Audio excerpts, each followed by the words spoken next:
Bienvenidos a este domingo de resurrección. Es hermoso poder festejar, aunque lo hacemos prácticamente a diario, recibiendo la vida de Dios a través de la resurrección de nuestro Señor Jesucristo. Pero en especial y en prácticamente todo el mundo, este día. Y en este día se recuerda que Jesús resucitó. No se quedó en la tumba. El Señor venció a la muerte. Y vamos a festejarlo, dándole gracias al Señor por eso a través de estos cantos que te invito a que entones conmigo. Elevemos una oración a Dios esta mañana. Padre, muchas gracias por tenernos nuevamente dos o más en tu nombre, para cantarte, para reconocer lo que tú hiciste a través de tu Hijo Jesucristo en nuestras vidas. Estamos muy felices, Señor, de saber que tú te levantaste al tercer día de la tumba. Pocos creyeron en lo que tú les habías dicho. Creyentes incrédulos, creyentes que no te creyeron, creyentes que te creyeron y que no te creyeron. Sigue habiéndolos, Señor, en este tiempo. Seguimos siendo incrédulos para muchas cosas cuando nos llamamos creyentes. Pero esta mañana queremos solamente ser creyentes sin incredulidad. Saber que tú realmente resucitaste y esto produjo vida y muchas bendiciones, Señor. Te agradecemos por esta mañana, que a donde estén nuestros hermanos, también tu Espíritu Santo los guíe y los llene como a nosotros en este lugar del poder de tu Espíritu y nos llene, Señor, de todo lo que produce y puede producir tu Espíritu. En el nombre de Jesús recibe la alabanza, Señor, y guíanos a toda verdad por tu amado Hijo, Señor. Amén. Vamos a cantar, hermanos. Gracias, Pepe.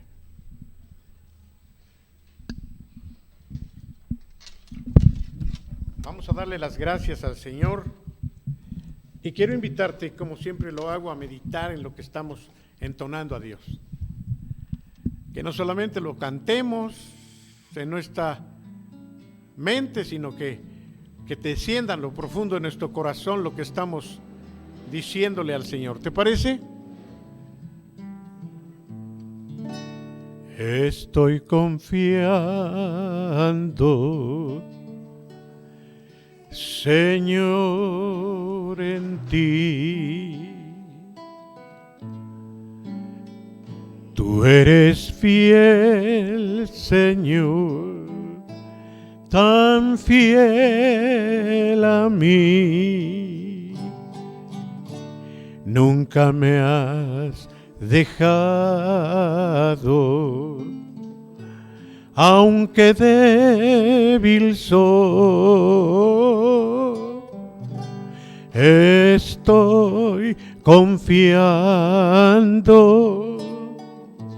Señor, en ti. Te invito a que se lo digas de todo corazón. Estoy confiando, Señor, en ti. Tú eres fiel, Señor, tan fiel a mí. Nunca me has dejado, aunque débil soy. Estoy confiando, Señor, en ti. Amén.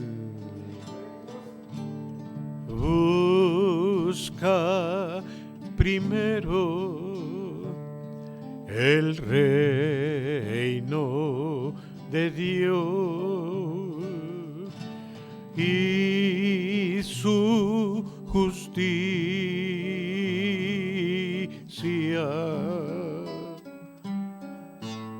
Amén.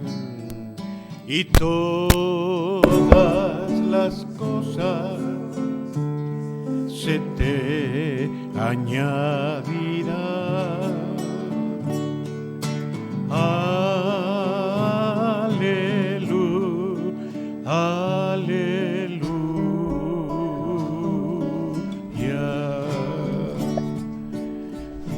Amén, hermano. Como el siervo brama por las aguas, así clama por ti, oh Dios. Mi alma tiene sed del Dios vivo, del Dios de mi salvación. Dilo conmigo. Como el siervo brama por las aguas, así clama por ti, oh Dios. Mi alma tiene sed del Dios vivo, del Dios de mi salvación.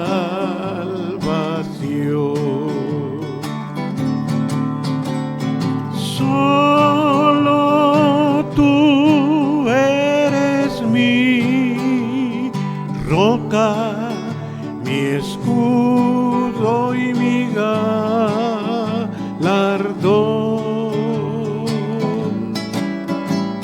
Solo tú eres mi deseo y quiero adorarte, Dios.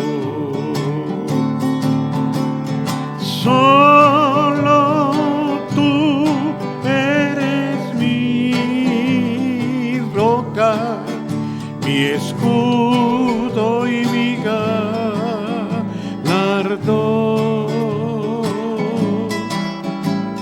Solo tú eres mi deseo y quiero adorarte, Dios. Así es, Señor, solamente tú eres nuestro deseo y nuestro refugio, Padre. Y tu presencia, Señor, nos llena. Tu presencia, Padre Santo, es suficiente para nosotros esta mañana. Yo permaneceré en tu presencia, Dios de Israel, y por todo lo que has hecho, te adoraré. Tu presencia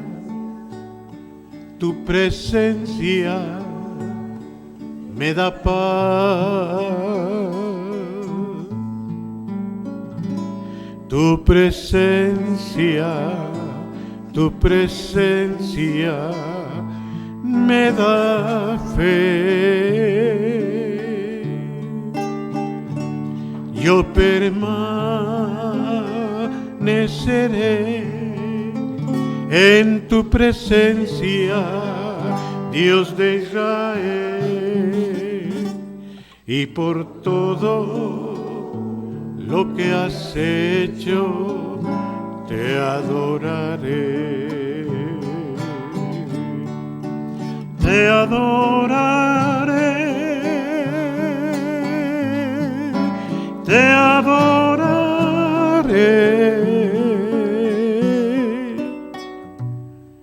Yo vivo por ti y te adoraré. te adoraré, te adoraré.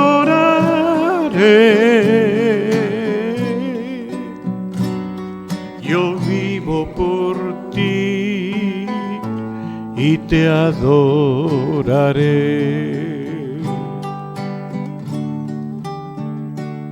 Amén, amén, amén. Así sea. Que así sea, Señor. El Salmo 25 es un salmo precioso, un salmo en donde le rogamos al Señor su bendición también. ¿Lo cantamos? Puedes buscar ahí en tu Biblia. Salmo 25. Vamos a decirle al Señor en esta oración cantada. A ti, Señor, levantaré mi alma. A ti, Señor, levantaré mi alma. Oh Dios mío, en ti confío. No sea yo avergonzado, no se alegren de mí mis enemigos. Muéstrame, Señor, tus caminos y enséñame tus veredas. Oh Dios mío, en ti confío. No sea yo avergonzado, no se alegren de mí mis enemigos. De los pecados de mi juventud y de mis rebeliones no te acuerdes más. Oh Dios mío, en ti confío. No sea yo avergonzado, no se alegren de mí mis enemigos. ¿Quién es el hombre que teme al Señor? Él enseñará el camino. Oh Dios mío, en ti confío. No sea yo avergonzado, no se alegren de mí mis enemigos. Mira mi aflicción y mi trabajo y perdóname mis pecados. Oh Dios mío, en ti confío. No sea yo avergonzado, no se alegren de mí mis enemigos. Guarda mi alma y líbrame, y no avergonzado, porque en ti confié. Oh Dios mío, en ti confío. No sea yo avergonzado, no se alegren de mí mis enemigos. Redime, oh Dios, a Israel y de todas sus angustias. Redime, oh Dios, oh Dios mío, en ti confío. No sea yo avergonzado, no se alegren de mí mis enemigos. No sea yo avergonzado, no se alegren de mí mis enemigos. Amén, Señor, así sea. Alabado seas, Padre. Amén. Bienvenidos otra vez. Bienvenidos, amados hermanos. Vamos a recibir la palabra de Dios en esta mañana y vamos a meditar y a considerarla con la ayuda del Espíritu del Señor. Amén. Muy bien. Como dijera yo al principio, este domingo, en muchas partes del mundo se celebra algo tremendamente importante, algo que es vital en nuestras vidas, nada menos que la resurrección de nuestro Señor Jesucristo. ¿Cuántos saben que Jesús no se quedó en la tumba? ¿Cuántos saben que el Señor Jesucristo venció a la muerte? ¿Dónde está? Oh muerte, tu aguijón, escribía el apóstol Pablo. ¿Dónde? Oh sepulcro, tu victoria. Jesucristo en el capítulo 10 del Evangelio del apóstol Juan, está escrito lo que proclamó. Él dijo: nadie me quita mi vida. Jesús dijo: tengo poder para poner mi vida, pero también tengo poder para volver a tomar mi vida. Y lo cumplió. El Señor Jesucristo resucitó. Amén. Quiero que vayamos a los evangelios para recordar ese precioso momento cuando Jesucristo cumplió su promesa de resurrección. Vayamos primero al capítulo 28 del Evangelio según San Mateo. A partir del versículo 1,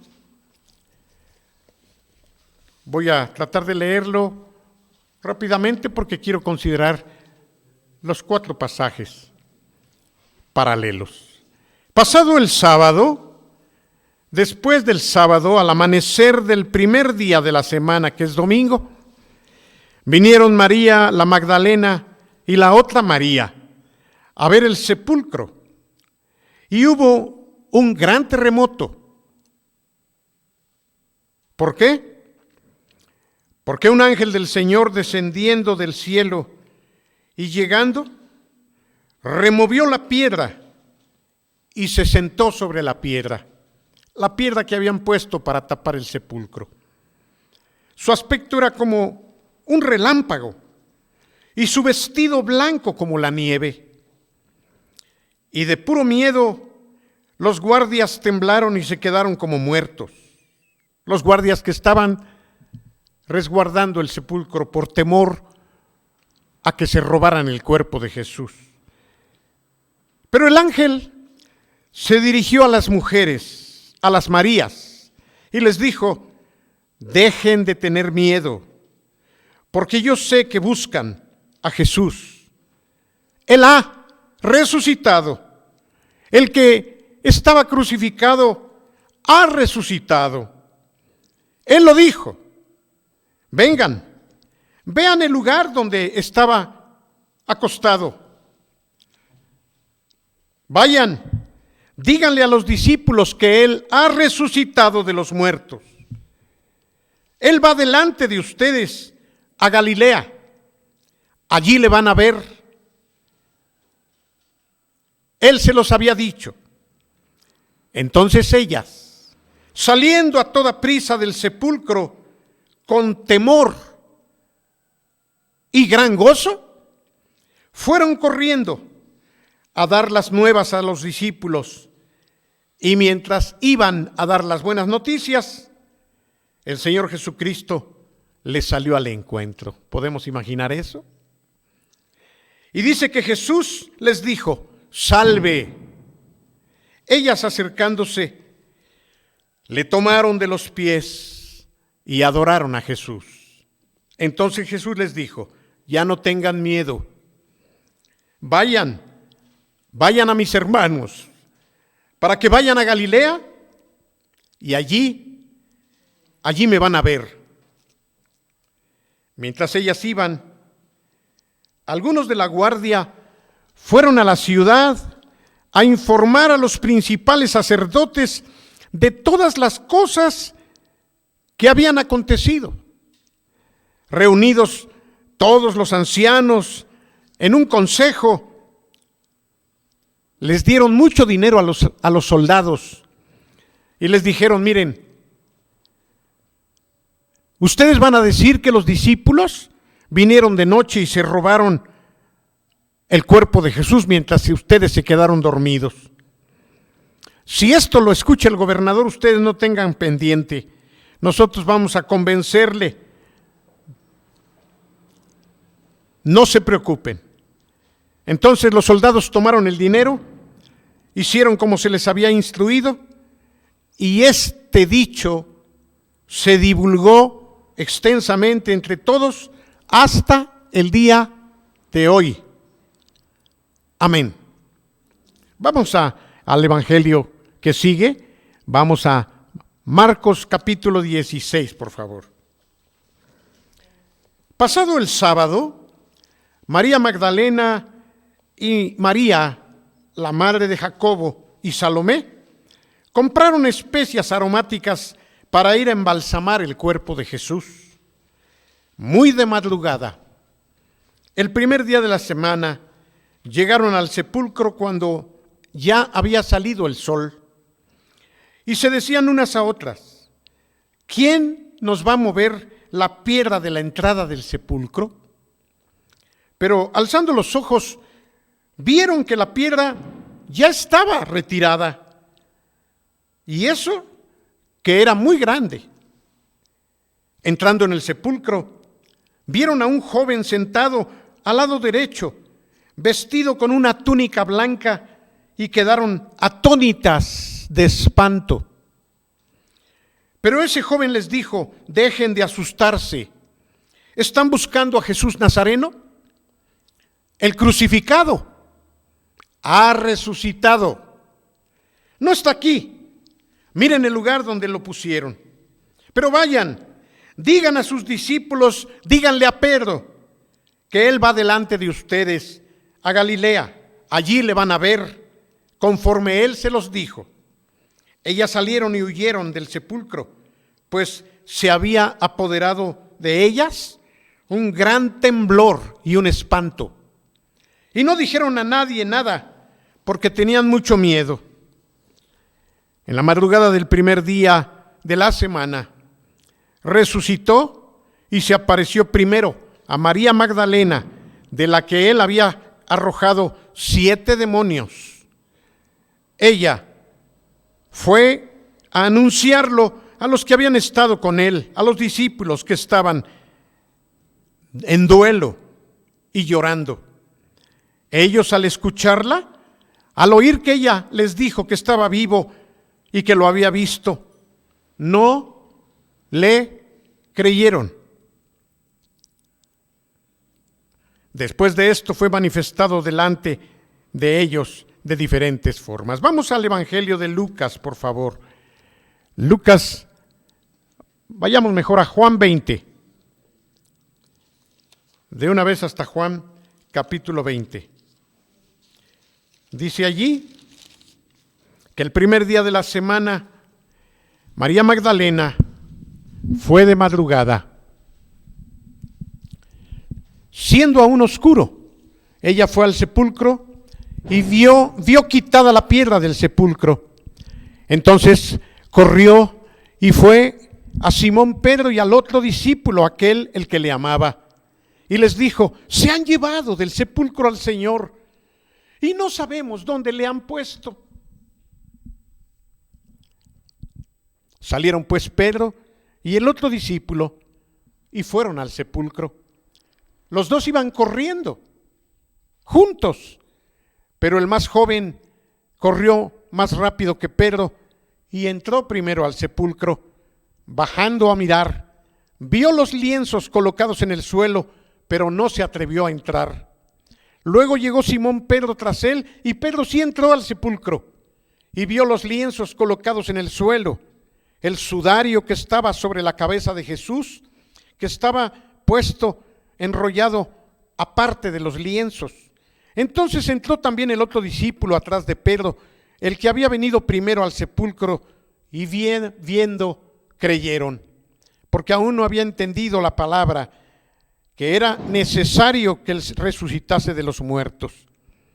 Y volvieron los discípulos a los suyos, pero María estaba llorando afuera, junto al sepulcro, y mientras lloraba, se inclinó para mirar dentro del sepulcro, y vio a dos ángeles con vestiduras blancas, que estaban sentados, el uno a la cabecera y el otro a los pies, donde el cuerpo de Jesús había sido colocado. Y le dijeron: mujer, ¿por qué lloras? Ella les dijo: es que se han llevado a mi Señor y no sé dónde le pusieron. Dicho esto, se volvió y vio a Jesús que estaba allí, mas no sabía que era Jesús. Jesús le dijo: mujer, ¿por qué lloras? ¿A quién buscas? Ella, pensando que era el jardinero, le dijo: Señor, si tú te lo llevaste, dime dónde lo has puesto y yo me lo llevaré. Jesús le dijo: María. Volviéndose ella le dijo: Maestro. Entonces Jesús le dijo: suéltame, porque aún no he subido a mi Padre. Pero ve a mis hermanos y diles: subo a mi Padre y a vuestro Padre, subo a mi Dios y a vuestro Dios. Fue entonces María Magdalena para dar a los discípulos las nuevas de que había visto al Señor y que Él le había dicho estas cosas. Amén. Qué precioso relato. Hermosas verdades que pudieron constatar Pedro y Juan, pero también las dos Marías. Qué escena tan impresionante recibieron no solamente estos discípulos de Jesús, pero principalmente los soldados que estaban cuidando a la entrada. En la palabra del Señor nos dice que los soldados cuando vieron el estruendo, porque un ángel bajó para remover la piedra, se desmayaron todos los soldados. ¿Se imaginan que alguien se desmaye de miedo? Ellos sabían muy bien que Jesús había resucitado. A mí me sorprende, sin embargo, que los principales sacerdotes y los ancianos, en lugar de creer lo que los discípulos les dijeron, o habiéndolo escuchado y quizá creído,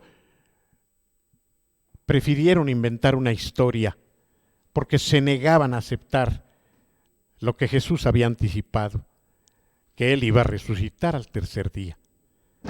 Les ofrecieron dinero, les dijeron: digan ustedes que en efecto los discípulos vinieron de noche y se robaron el cuerpo. Nosotros les vamos a dar dinero y si el gobernador los quiere matar, no se preocupen, nosotros lo vamos a convencer de que no les haga nada. Lo sorprendente es que dice la Escritura que esto es algo que hasta la fecha se sigue diciendo, porque la historia no puede ser borrada.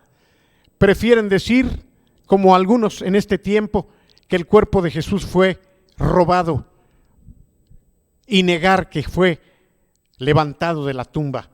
Prefieren decir que Jesús no resucitó. ¿Pero qué crees? Nosotros sabemos que Jesús vive.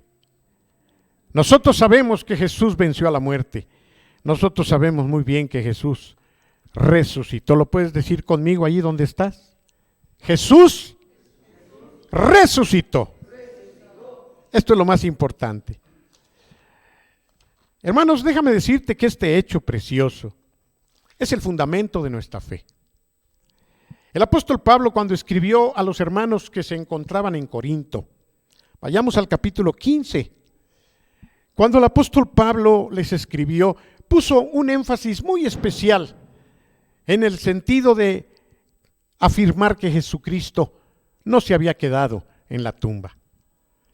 En este capítulo 15 dice el apóstol Pablo que si ustedes retienen las palabras que les he predicado, ustedes van a ser salvos.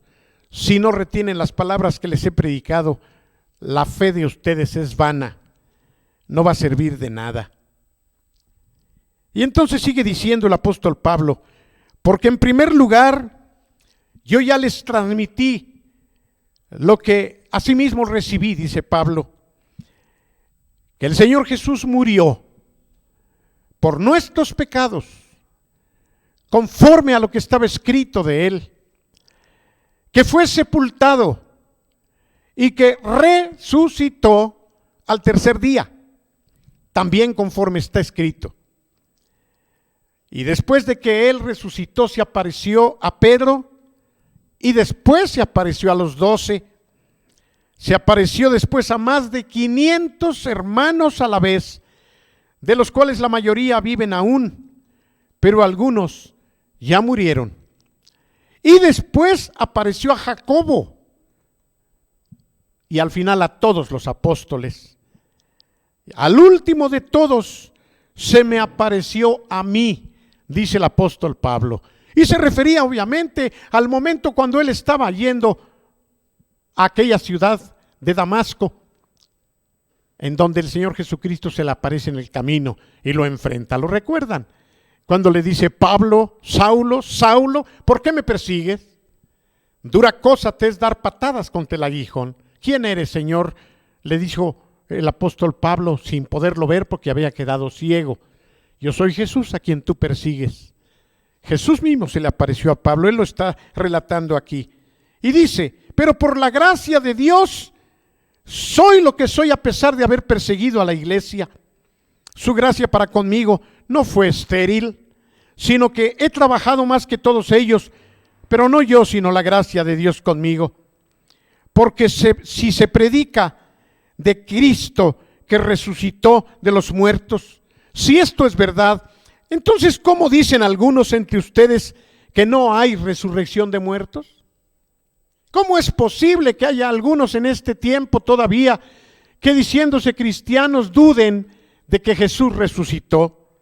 Porque si no hay resurrección de muertos, entonces Cristo tampoco resucitó. Y si Cristo no resucitó, vana es entonces nuestra predicación, vana es también nuestra fe. Y entonces vamos a ser hallados falsos testigos de Jehová. Falsos testigos de Jehová. Porque hemos testificado en contra de Dios que Él resucitó a Cristo, el cual no resucitó, si en verdad los muertos no resucitan. Porque otra vez, dice Pablo, si los muertos no resucitan, tampoco Cristo resucitó. Y si Cristo no resucitó, nuestra fe es vana. Todavía estaríamos muertos por nuestros pecados. Entonces, los que murieron creyendo en Cristo también estarán muertos para siempre si Cristo no resucitó. Pero nosotros creemos que Cristo resucitó y por la resurrección de Jesús, nosotros también vamos a resucitar. Eso festejamos ahora, pero déjame reflexionar sobre este concepto de resurrección. ¿Sabes que Jesús les reprochó a sus propios discípulos su falta de fe? ¿Cómo se escucha este comentario contradictor que voy a dar? Creyentes incrédulos. ¿Acaso puede haber creyentes incrédulos? ¿Cómo es que se les puede llamar creyentes si son incrédulos también? ¿Creen que los discípulos de Jesús eran creyentes en Cristo? Y sin embargo el Señor les reprochó su incredulidad. La Biblia nos dice que Jesús resucitó, que las mujeres fueron a decirle a los discípulos: el Señor resucitó. Pero esos creyentes que anduvieron con Jesús, que escucharon de Jesús que él iba a resucitar, les dijeron: están locas. ¿Cómo va a resucitar? Nosotros lo vimos clavado en la cruz. Nosotros vimos cuando metieron la lanza en su costado. Ya lo vi, dijo María. Hablé con él. Ustedes díganme, ¿creen que los discípulos les creyeron? ¿Creyeron los discípulos que Jesús había resucitado a pesar del testimonio de ellas? ¿No son entonces creyentes incrédulos? Creyentes incrédulos. Qué expresión tan rara.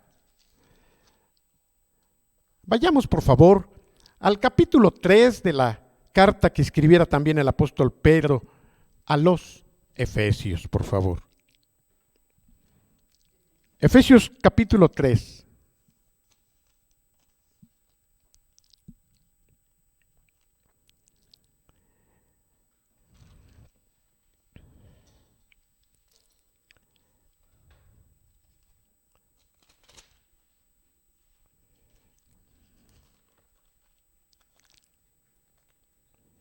Dice la Escritura: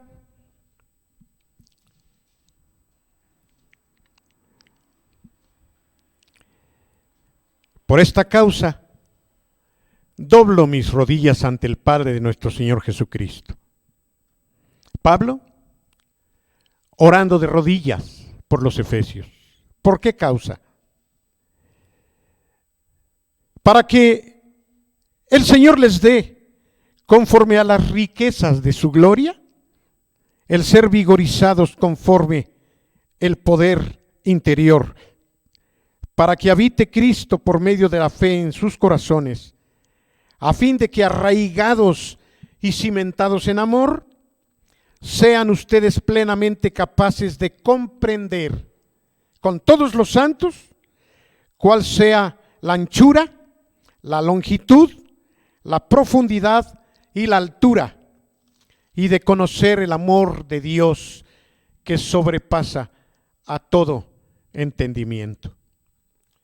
Poder conocer profundamente a Dios. ¿Sabes? Todavía es posible que haya creyentes que no creen. Porque quiero hacerte una pregunta esta mañana. ¿De qué ha servido o de qué puede servir la resurrección de Jesucristo en nuestras vidas? ¿Qué fruto? ¿Qué obras? ¿Qué propósito puede producir la resurrección de Cristo en la vida del ser humano? ¿Qué podríamos decir al respecto? Algunos dirían, bueno, es que su resurrección nos da a nosotros la vida eterna, y ciertamente eso es lo primero que nosotros podemos asegurar. ¿Qué más puede producir la resurrección de Cristo en tu vida? ¿Qué produce eso en ti? ¿Solamente festejar este día? ¿Saber que Él cumplió su promesa de levantarse de entre los muertos al tercer día? En efecto, la resurrección de Jesús confirma su poder. Confirma que la muerte ya no se enseñoreará de Él, como tampoco de nosotros. Como Pablo escribiera, y ya lo repetí hace un momento, él podía decir: ¿dónde está, oh muerte, tu aguijón? No tienes más aguijón, muerte. ¿Dónde está, sepulcro, tu victoria de impedir que Él se levantara? No tienes victoria sobre Jesús. Como el ángel dijo: vean dónde lo pusieron, Y sin embargo Él ya no está aquí, porque ha resucitado. Pero, ¿acaso esto, además de estar seguro de nuestra salvación, produce algún cambio en nuestras vidas, en nuestro diario caminar? ¿O quizás somos también de estos creyentes incrédulos? ¿De qué nos sirve esto? ¿De qué manera la resurrección de Jesús produce vida y produce cambio en ti? Vamos al capítulo 17 del Evangelio de Lucas, evangelio que no consideramos hace un momento. Lucas capítulo 17. Cuando pensé en compartir contigo la importancia del día que hoy se celebra, sin embargo me pareció que el solo hecho de recordar que Jesús resucitó, el hecho de saber que Él venció a la muerte, pudiera simplemente quedarse como eso, como un festejo, como un recuerdo. Pero trataba yo de meditar con mis hermanos esta mañana. ¿Qué más? ¿Qué tiene que ver la resurrección de Jesús con nuestro diario caminar? ¿Acaso tendrá que haber alguna repercusión práctica del diario vivir en nosotros? En el capítulo 17, el Señor Jesucristo estaba hablándoles a sus discípulos. Y voy a dar lectura a este capítulo rápidamente. Jesús les dijo a sus discípulos: es imposible que vengan tropiezos o escándalos, pero ay de aquel por quien vengan los escándalos y los tropiezos. A ese mejor le sería que le amarrasen la piedra de un molino y lo lanzasen al mar. Más le valdría eso que hacer tropezar a uno de los pequeños.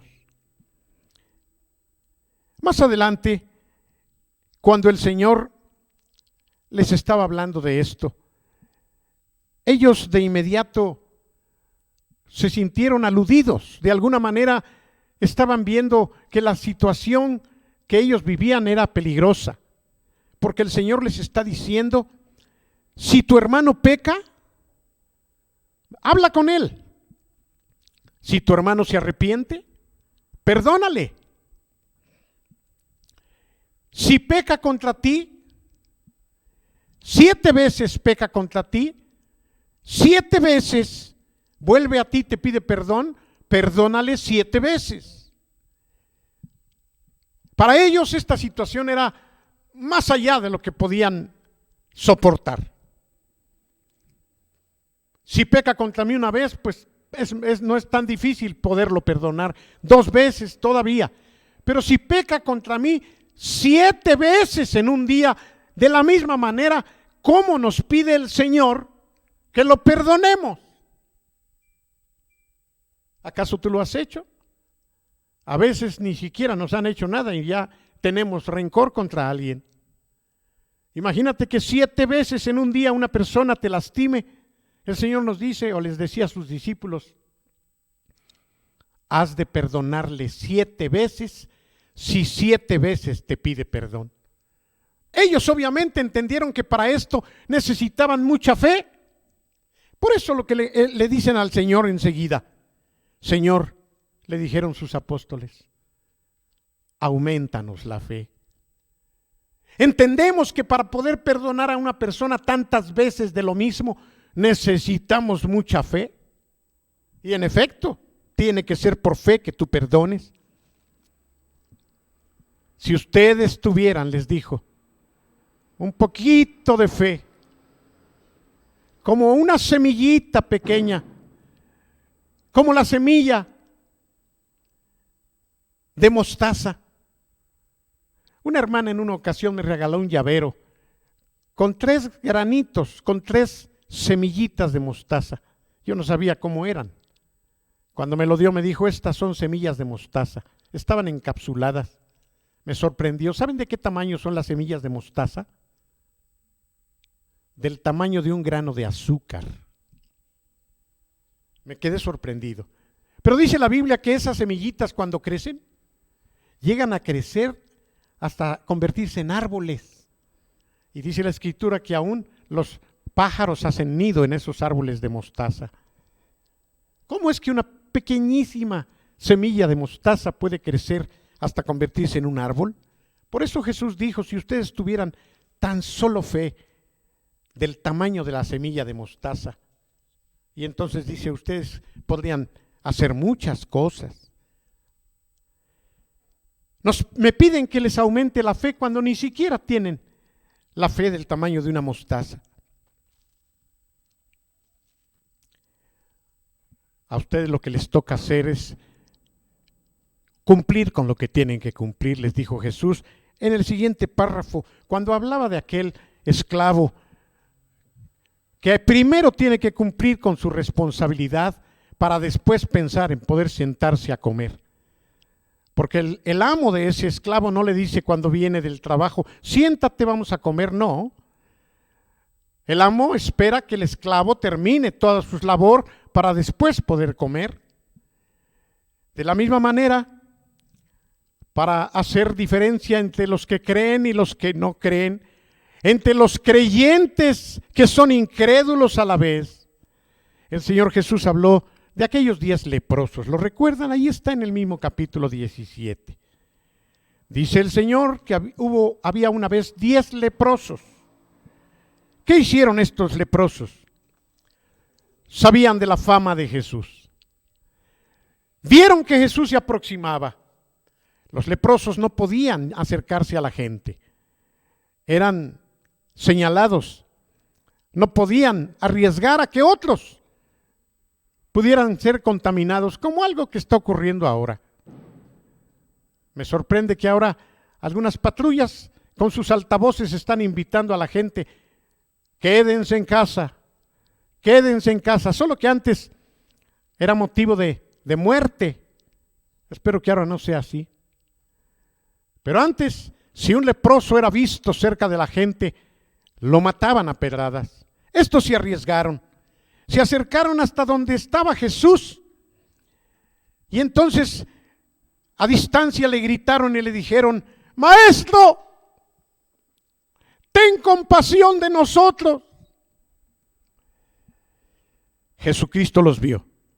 Solamente les dijo, vayan al sacerdote como dice la ley, preséntense ante el sacerdote para ver si él los declara limpios. Y dice que se fueron a donde estaban los sacerdotes, pero cuando iban de camino, los 10 fueron sanados de su lepra. Ni siquiera tuvieron que llegar a donde estaban los sacerdotes. Dice la Escritura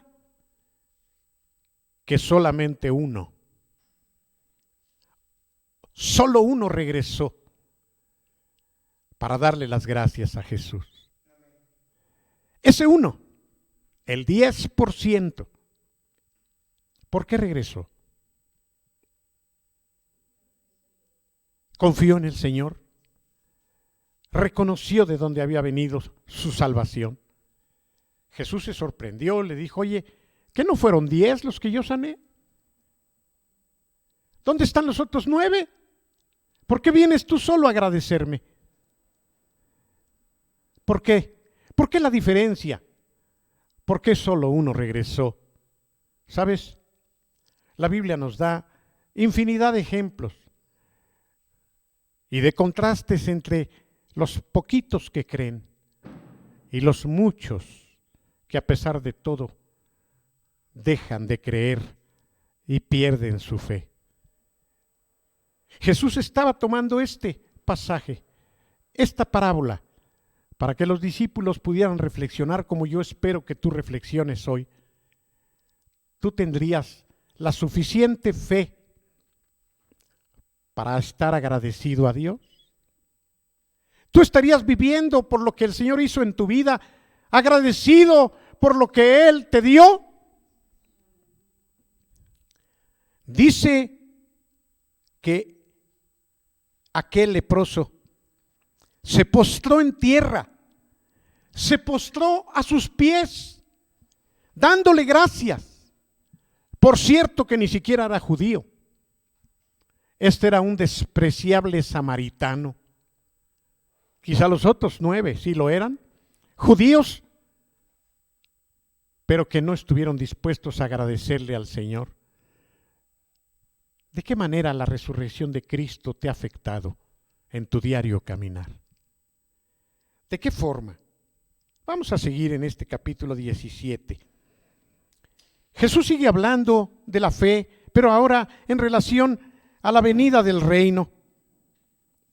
Él les decía, el Hijo del Hombre, refiriéndose a Jesús, va a regresar a la tierra. Él va a venir otra vez. ¿Tú lo crees? ¿Tienes la fe suficiente para creer que Jesucristo va a regresar? Pero es necesario primero que pasen muchas cosas. Primero que Él hubiera tenido que morir. Y en el tiempo en que Jesús regrese, las cosas nos van a hacer olvidar los momentos de su muerte. Y va a volver a ser como en los días de Noé, les advirtió Jesús. ¿Cómo era en los días de Noé?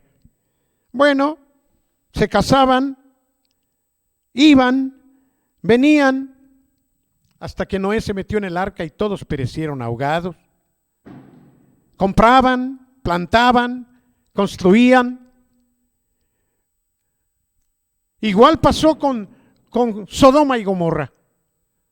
Ustedes saben de esa ciudad, cómo a pesar de la advertencia de los ángeles, solamente los ángeles salvaron a Lot, a sus 2 hijas, porque aún sus yernos y su propia esposa perecieron.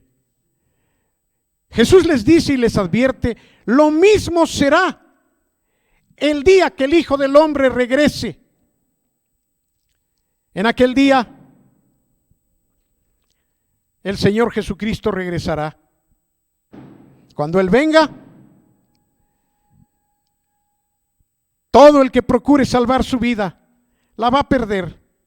Y todo el que pierda su vida, la conservará. Aquella noche van a estar 2 en cama, uno va a ser tomado, el otro va a ser dejado. Todo tiene que ver con la fe. Yo mismo me pregunto esta mañana, ¿qué tipo de fe y qué grado de fe tendré cuando Cristo venga por mí? En el capítulo 18 de Lucas, el Señor continuó diciendo y hablando de la fe, poniendo como ejemplo otra parábola de aquella mujer viuda, la cual se acercó a un juez para pedirle justicia. La historia, para no leerlo a detalle, dice que la mujer iba continuamente con este juez y le decía, juez, hazme justicia, respóndeme y cumple con lo que yo te pido, porque es justo lo que te estoy pidiendo. La Biblia dice que el juez ni temía a Dios ni le importaba a la mujer. A lo mejor era mexicano. Pero dice que este juez se hartó de tanto que la mujer lo buscaba y le exigía. Con Jesús es diferente, pero lo que quiere resaltar el Señor es la actitud que la mujer tuvo en cuanto al juez. ¿Qué caracterizaba a esta mujer? Sobre todo en función de la fe de la cual estamos hablando. ¿Cuál era la característica? ¿De qué se hartó el juez? De que la mujer insistiera y todos los días le pidiera y le pidiera y le pidiera. Quiero preguntarles algo. ¿Por qué creen que la mujer insistía? ¿Qué la movía a ir cada día con el juez? ¿Qué esperaba? ¿De qué estaba convencida? A pesar de que el juez no la oyera. Ella sabía de que el juez podía. Eso era lo que ella sabía. Quizá no tenía la seguridad de que le respondiera, pero una cosa sí estaba segura y por eso insistía: el juez puede. ¿Tú sabes que Cristo puede? ¿Tú crees que Cristo puede? ¿Tú crees que Cristo resucitó? Su resurrección te sirve a ti para tu diario caminar. El juez dijo: esta mujer me tiene harto. Y si yo le voy a responder, no es porque yo sea muy justo, sino porque ya no quiero que me venga a pedir. Allí el énfasis está, no en que Jesús sea como el juez, sino en que nosotros nos acerquemos a Jesús como la mujer lo hizo con el juez, confiando que el juez puede. Y nosotros creemos que Jesús pudo y puede. Esa es la gran diferencia con muchos que son incrédulos. Pero nosotros que somos creyentes, sin embargo, a veces, repito, manifestamos incredulidad. ¿Será posible? ¿Es posible? Es triste, pero es posible. Esa mujer no dejó de pedirle al juez porque ella creía que el juez podía. Y termina la primera parte de este capítulo 18 y dice: ¿acaso Dios no hará justicia a sus escogidos? Yo les digo, dijo Jesús, que el Todopoderoso les contestará, les hará justicia, pero, y aquí está este pero, que nos debe llevar a reflexionar, hermanos. Pero, ¿qué dice el versículo 8, por favor? Lucas 18:8. Pero, si sabemos que Cristo va a regresar, cuando Él venga, les dijo Jesús a sus discípulos: cuando yo regrese, hallaré fe en la tierra.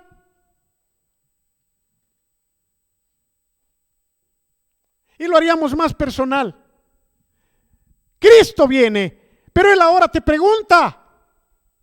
Ahora, en estos tiempos de coronavirus, en estos tiempos de falta de trabajo, en estos tiempos de enfermedades, en estos tiempos de angustia y de tristeza,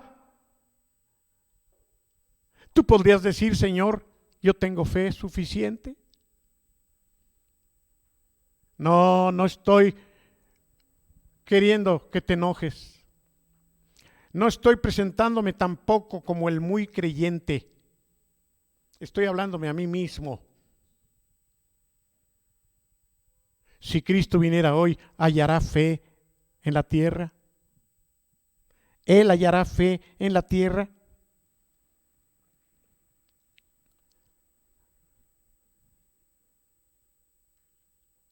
Reflexionemos. Pensemos. La fe que tú tienes ahora te alcanzaría para enfrentar situaciones más difíciles en un futuro.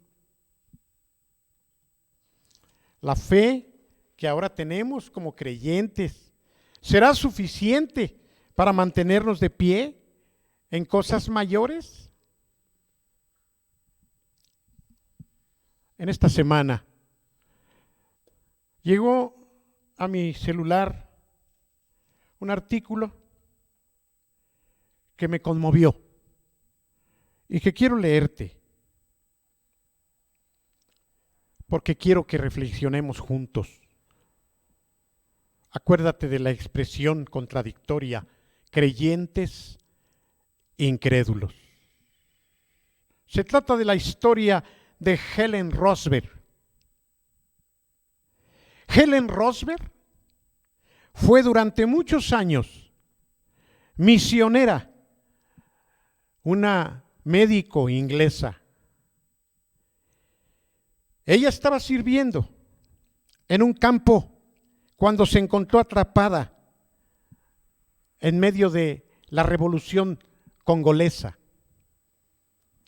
cuando los revolucionarios Mao invadieron el lugar donde ella estaba, Helen Rosberg fue una de sus víctimas. Helen Rosberg, misionera que había dejado toda su comodidad para ir a servir al Señor allá, fue víctima de los congoleses. La violaron, la humillaron, pero su vida se aferró a una fe inconmovible. ¿Sabes lo que significa una fe inconmovible? ¿Qué quiere decir esto? Una fe que no se mueve, una fe que permanece. Pero ¿cómo pudo ella? Dice que se aferró a esta fe inconmovible. Mientras ella se recuperaba de ese intolerable hecho de violación, Helen y Dios se acercaron mucho más. Escribió ella una declaración en forma de pregunta que toda persona que me esté escuchando y lea este mensaje debe plantearse en momentos que sobrellevamos lo intolerable. ¿Cuál es la pregunta? Una pregunta que ella recibió de parte de Dios. El Señor le dijo: Helen, pon allí tu nombre, hermano. Antonio, Rebeca, Débora, pon tu nombre allí. Helen, puedes agradecerme por permitirte esto que estás viviendo, aunque yo no te diga por qué.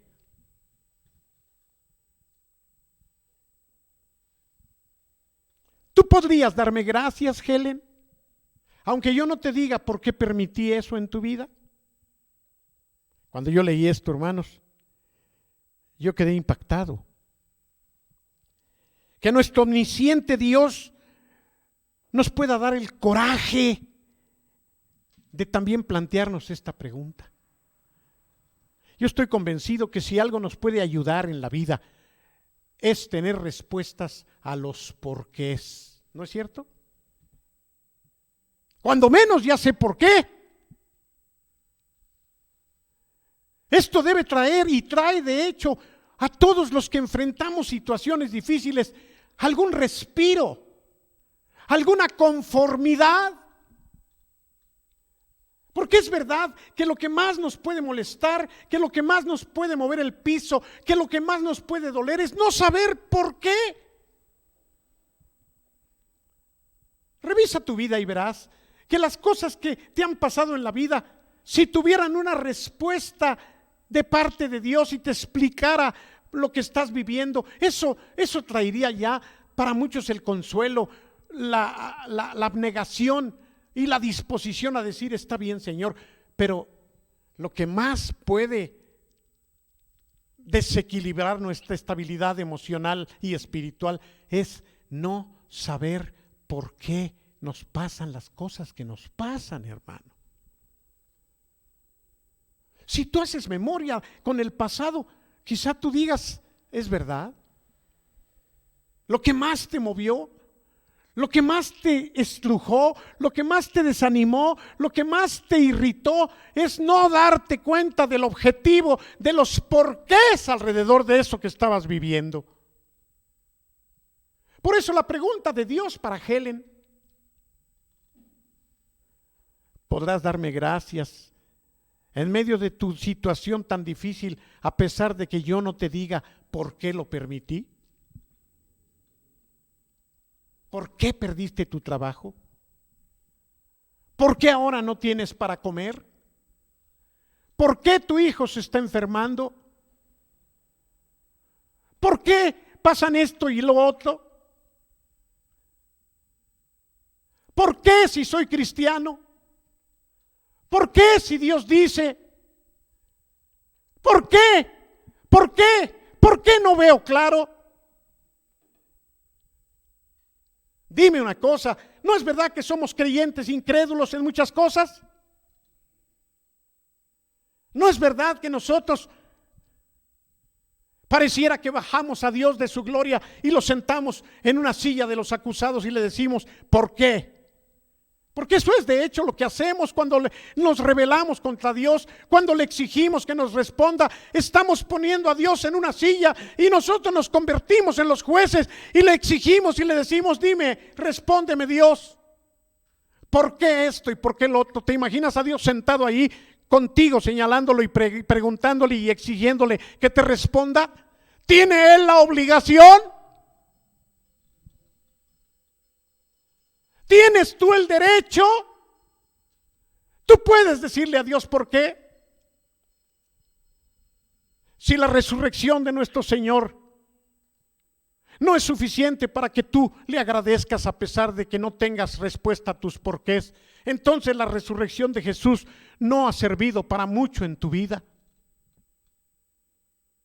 Él quiere que nosotros le digamos, Señor, tu resurrección es suficiente para mí. Tú eres el omnisciente, tú eres Dios el poderoso. Dame fe, como le decían los que aparecen en Lucas. Necesitamos ser muy honestos para contestar esa pregunta. ¿Cuál es? ¿Puedes agradecerme y aceptar lo que yo estoy permitiendo en tu vida, aunque yo no te diga por qué? ¿Cuál será la más gloriosa respuesta a eso? Sí, Señor. Tú eres soberano. Tú eres mi Dios. Y tú puedes hacer conmigo lo que quieras, aunque yo no lo entienda. ¿Te alcanza la fe para eso?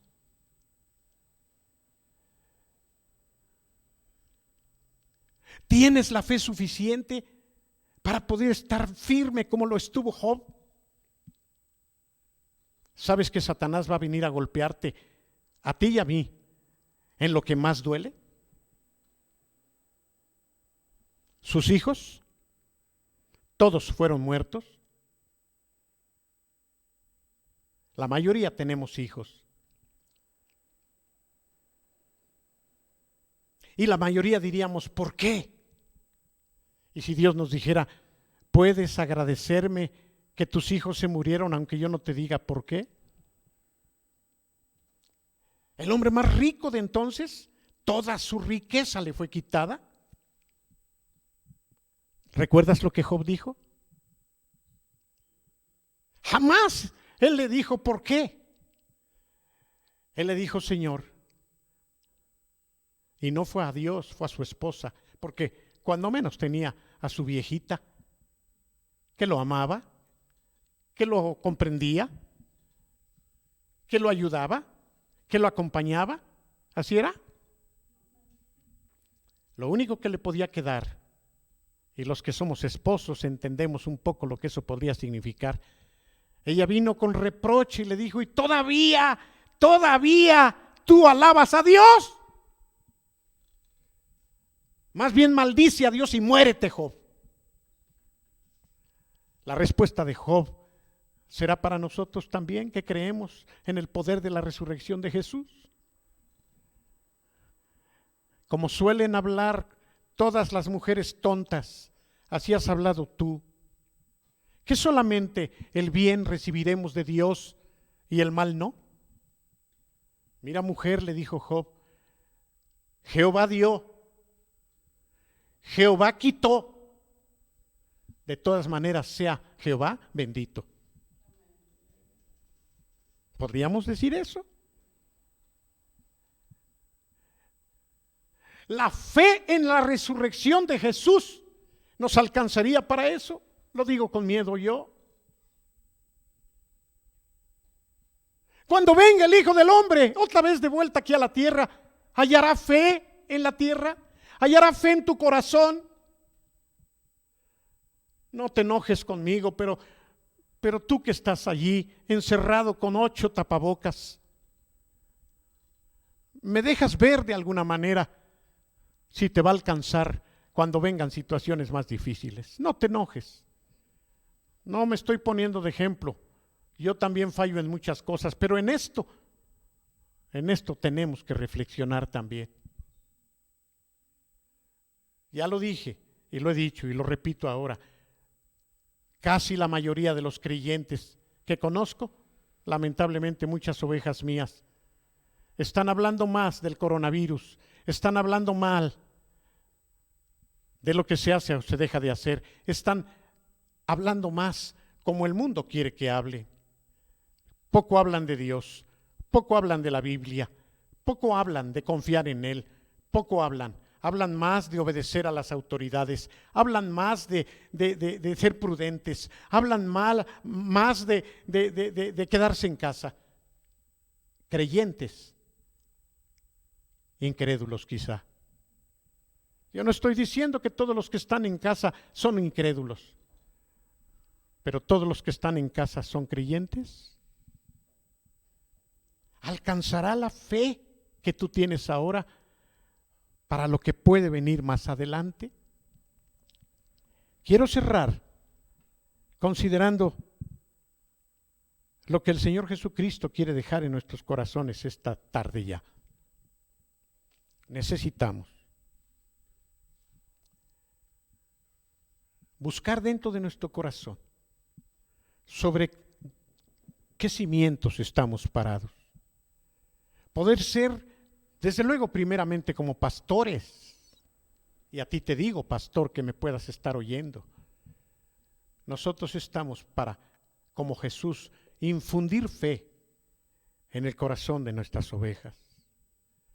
No para menguar su fe, con advertencias y consideraciones y con apoyo simplemente porque el gobierno nos exige. ¿Y a tu esposa? ¿Y a tus hijos? ¿Tus hijos están aprendiendo a confiar más en Dios? ¿Tus hijos actualmente en esta circunstancia están creciendo y madurando en su fe? ¿Hallará a tus hijos el Señor llenos de fe cuando el Señor venga? Yo espero que sí. Yo espero que tú puedas tener hijos que sepan enfrentarse a la realidad del poder de lo que hoy estamos festejando, que es la bendita resurrección de nuestro Señor Jesucristo. Que esa resurrección no solamente nos dé la confianza de que Él venció la muerte, sino que con su resurrección Él nos ha dado vida, pero vida abundante, vida llena de fe, vida que prevalece, que contagia a otros, no de coronavirus, sino de fe, de confianza en Él, que contagia a otros, para que puedan decir, sí Señor, cuando vengas a la tierra, vas a encontrar fe en esta tierra. El Señor nos lo conceda, hermano. El Señor lo permita en tu vida y en la mía. Hazlo, Señor. Que cuando tú vengas encuentres a un pueblo que ha aprendido a confiar en ti, que ha sabido tomar su cruz cada día y seguirte. Que cuando tú regreses encuentres a un pueblo que sabe lo que es depender de ti, Señor. A un pueblo que sabe que tú no fallas y que aun cuando permita situaciones como las de Helen, de todas maneras, tu resurrección sea suficiente para que permanezcamos agradecidos a ti. Te lo pedimos, Señor, en el nombre de Cristo Jesús. Amén.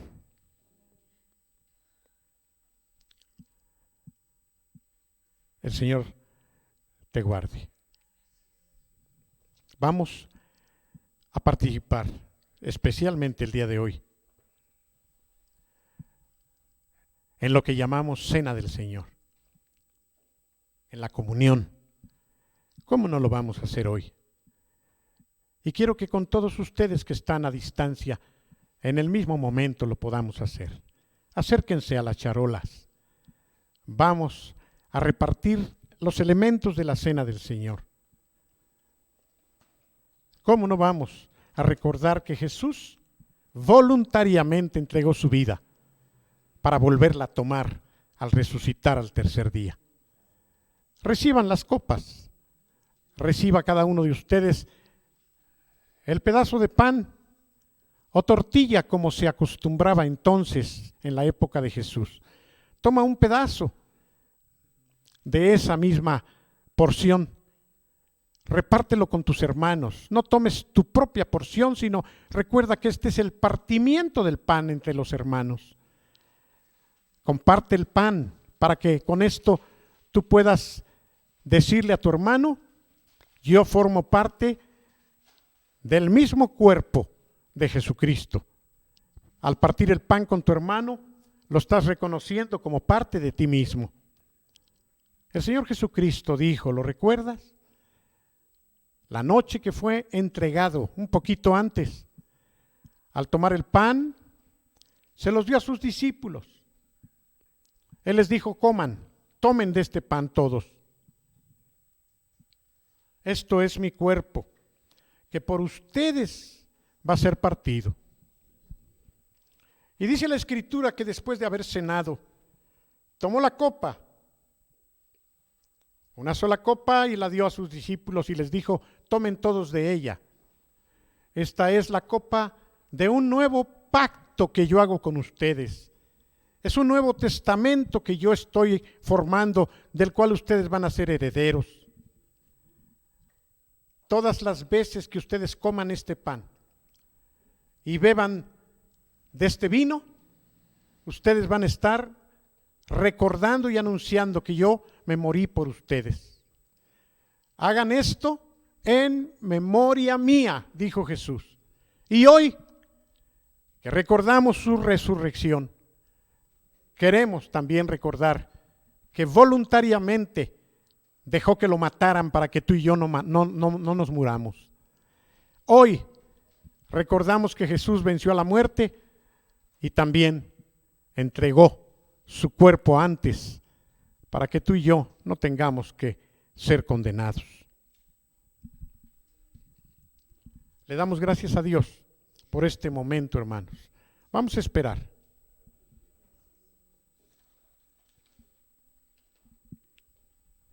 Gracias, Señor, por este pan y este vino, los cuales consagramos a ti en este momento y apartamos del uso común para darte la gloria y la honra y recordar el sacrificio que tú hiciste por nosotros.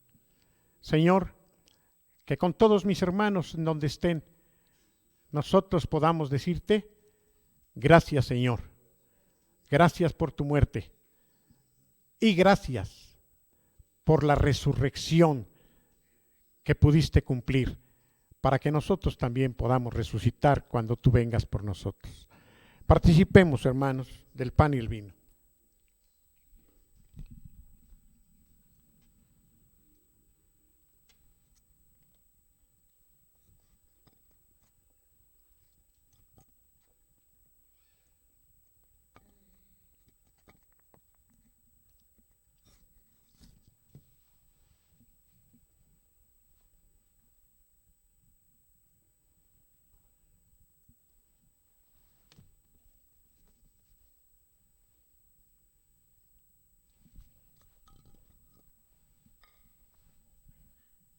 Vamos a cantar y después, si tú trajiste tus diezmos, tus ofrendas, vamos a darle a Dios también, como la Biblia lo enseña, una parte de lo que Él nos ha dado.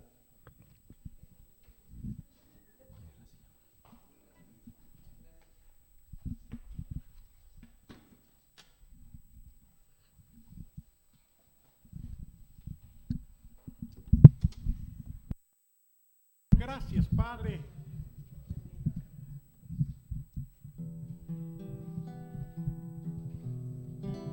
Gracias, Señor del cielo.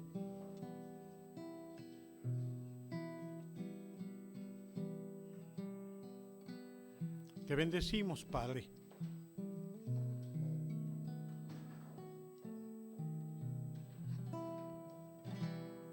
En pastos verdes me apacienta, no necesito nada en la vida. Tú me alimentas con tu fiel y dulce amor. Puedo alabarte, soy libre para adorarte, servirte. Tú eres mi todo, tú eres mi Cristo y mi Señor.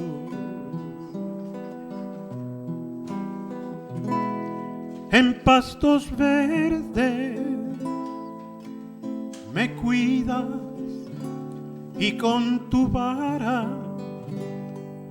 me alienta, confianza y gozo, mesa abundante me da, Señor.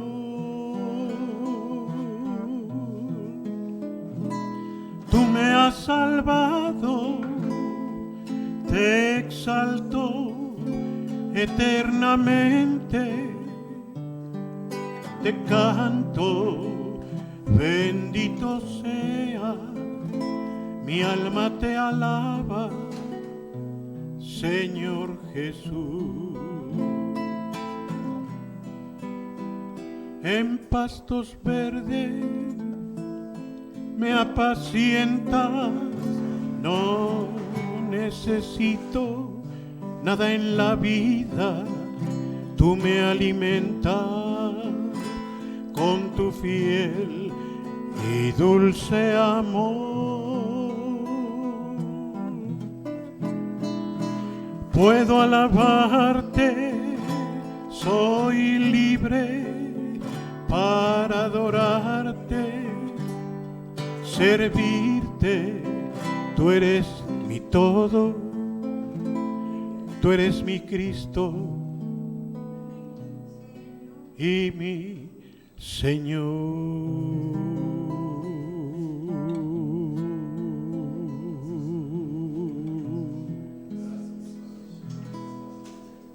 Amén, amén. Señor, recibe de tu pueblo lo que de antemano y voluntariamente ellos apartaron para ti. Bendice a mis hermanos allá a la distancia, Señor. Multiplícales. Nuevamente te rogamos por los que han perdido su trabajo, por los que sin perderlo están como si no lo tuvieran, porque ya no están vendiendo, ya no están recibiendo lo de siempre. Señor, por tu resurrección, nosotros creemos que también nos vas a sustentar. Gracias, Señor, porque somos tus hijos, tu pequeño rebaño. De tal manera, Señor, que si a los animales los alimentas, con mayor razón a tus hijos, Señor, en el nombre de Jesús. Amén. Que el Señor te guarde, hermano. Es un gusto haber podido estar otra vez juntos aquí, aunque muy poquititos, apenas 20 hermanos. Dios te guarde, Dios te prospere. El miércoles conéctate otra vez, conéctate el miércoles a las 7 de la noche para seguir estudiando la primera carta epístola del apóstol Pedro. El miércoles a las 7 estaremos juntos, aunque sea a distancia, pero en un mismo espíritu. Salúdense, salúdense todos allí y el Señor les guarde.